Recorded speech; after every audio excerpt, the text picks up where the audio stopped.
Hello. हाँ आयुष। ओ एक rotation का एक्सरसाइज 3 किया था क्या? अच्छा, कर लिया। अरे वाह भाई, कब किया? हाँ, मेन दिक्कत ये है कि तुम्हारे बैच में टीचर अच्छे हैं यार। मेरे बैच में यार इतने बोरिंग पढ़ाते हैं ना, मतलब बहुत गुस्सा पड़ता है। एक तो बोरिंग पढ़ाते भी हैं, और मतलब सब चीज रटने ही के लिए बोलते हैं। जो भी फॉर्मूला रट लो रट लो यार। मतलब टीचर है तो यार डेरिवेशन समझाइए, डिराइव कीजिए। तो मतलब अच्छा नहीं पढ़ाते यार। हमें तो लगता है उनको आता ही नहीं है प्रूफ प्रूफ करने कुछ अच्छा से। हाय, आई एम आदित्य। और आज हम इसी टॉपिक पे बात करेंगे कि यार हमें दुनिया के सबसे खराब टीचर मिले हैं, हमें बहुत बोरिंग टीचर मिले हैं। कैसे पढ़ें, क्या करें क्या ना करें। तो सबसे पहले मान के चलते हैं कि दुनिया का सबसे खराब टीचर या बोरिंग टीचर तुम्हें मिल जाते हैं। मतलब चारों पांचों को कॉम्बिनेशन सबसे खराब तुम्ही को मिलता है।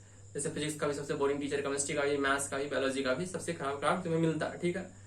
वो मान लो 2-4 चैप्टर पढ़ाते हैं, कोई रोटेशन पढ़ाते हैं, कोई केमिकल काइनेटिक्स पढ़ाते हैं, कोई जीओसी पढ़ाते हैं, कुछ भी पढ़ाते हैं। मतलब ठीक है। तो जितने भी तुम्हारे टीचर हैं कुछ ना कुछ चैप्टर पढ़ाते हैं। अब तुम्हारा एक क्वेश्चन अपने आप से जो होना चाहिए, जो बार बार कंप्लेन करते हो, उसके लिए एक क्वेश्चन तो उससे पहले जो होना चाहिए कि अगर केमिकल काइनेटिक्स खत्म हुआ है तो क्या तुम्हें बेसिक फॉर्मूला उसका याद है, डेफिनेशन याद है, या फिर कोई भी चैप्टर पे कुछ भी मतलब जो भी कंप्लीट हुआ है उसका उसका बेसिक फॉर्मूला डेफिनेशन याद है या नहीं। तुम पाओगे कि इसका आंसर है कि नहीं, नहीं याद है।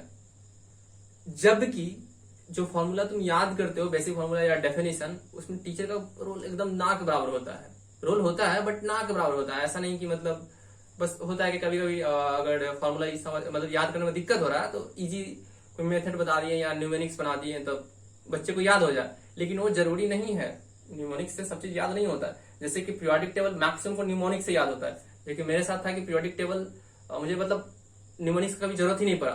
लेकिन बहुत सारी जगह में जैसे इलेक्ट्रोकेमिकल सीरीज और बहुत सारा सीरीज था जहां मतलब हमें न्यूमोनिक्स का जरूरत पड़ा था, लेकिन पीरियोडिक टेबल में नहीं जरूरत पड़ा यार। जब चीज नहीं रहता है तो जैसे रहता है उसी तरफ याद करना पड़ता है। तो मान लो तुम्हारे टीचर अच्छे नहीं है तो फिर तो फॉर्मूला तो तुम्हें याद करना तुम्हारा कर्तव्य बनता था, क्योंकि टीचर का उसमें लेना देना नहीं है, क्योंकि तुम्हें याद है नहीं। और तुम जो टीचर को एकदम मस्त एक्सक्यूज बना के एकदम रिलैक्स रहते हो, एकदम चैन के नींद सोते हो कि भाई टीचर ही बोरिंग पढ़ाते हैं तो होमवर्क क्या करना। तो और ये चीज समझ लो कि जेई मेंस या फिर जो भी है एडवांस में यहाँ तक कि फॉर्मूला बेस्ड क्वेश्चन आता है। हालांकि एडवांस में बहुत कम आता है फॉर्मूला बेस्ड, लेकिन आता है भाई। अगर फॉर्मूला याद है, बेसिक डेफिनेशन याद है तो बहुत क्वेश्चन कर लोगे। कुछ वैसा नहीं होता एडवांस में बहुत लंबा चौड़ा नहीं आता। बस एडवांस में क्या आता है कि बस मतलब सब चैप्टर का जरूरत पड़ जाता है जैसे एक क्वेश्चन करने में, और कोई बड़ा बात नहीं होता एडवांस में। और मेंस में तो भाई डायरेक्ट ही आएगा फॉर्मूला बेस्ड क्वेश्चन। तो फॉर्मूला ही नहीं याद है, खूब टीचर को तुम बस दोष दे दे के बैठे हुए हो, तो फिर पछताना तुम्ही को है आगे एग्जाम के बाद। ठीक है ना, ऐसी समझ लो।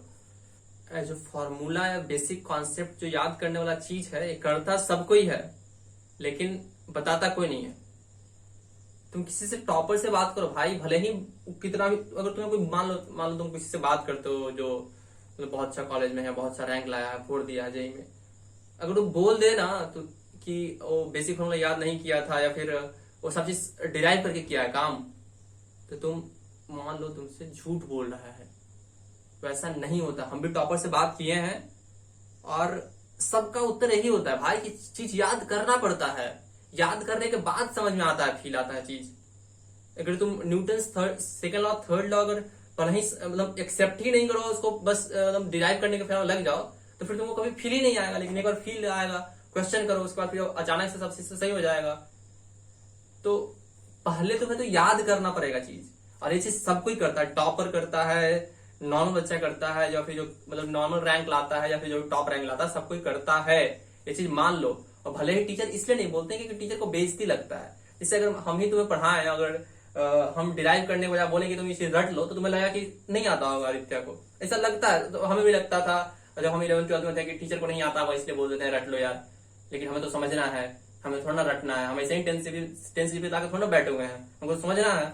तो वैसा लगता है 11th-12th बस। बट ये चीज मानो कि जो पढ़ा रहे हो तुमसे, मतलब तुम्हारे जैसे कितना बच्चों को पढ़ा चुके हैं, तो आने ना जाने का तो सवाल ही नहीं है। अगर 11th-12th में कोई टीचर पढ़ा रहे हैं तो मुझे प्रिपरेशन करवा रहे हैं तो उस भ्रम से दूर ही रहो। अगर याद करने के लिए कोई टीचर बोलते हैं तो याद करो। जनरली टीचर बोलते ही कम याद करने के लिए, उनको खुद ही खराब लगता है, लेकिन अगर बोल दिए तो समझ लो कि याद करना ही है। हालांकि टीचर को तो बोलना चाहिए कि याद करो याद करो याद करो, बट नहीं बोलते तो हम क्या करें। और एक काम सब करता है, टॉपर टॉपर टॉपर सब करता है।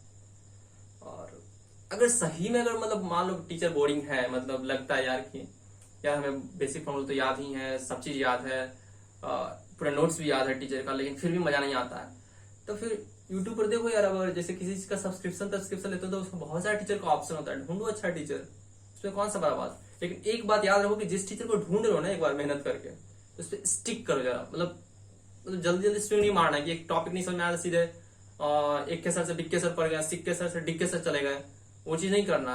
अगर एक बार चूज कर लो तो कुछ दिन तक स्टिक करो उस टीचर से, और उस टीचर को भगवान मान के पढ़ो, फिर सब चीज सही हो जाएगा। सो या दैट इज इट। और हाँ, याद रखना कि याद करना जरूरी है, रट्टा लगाना जरूरी है, घोटा लगाना जरूरी है। टॉपर भी लगाया था, तुम भी लगाओ, तभी काम बनता है। और भ्रम में ना रहो कि टॉपर याद करके नहीं आता, टॉपर भी याद करता है formula. So yeah that is it for today video. Thank you so much for watching, have a good day, bye.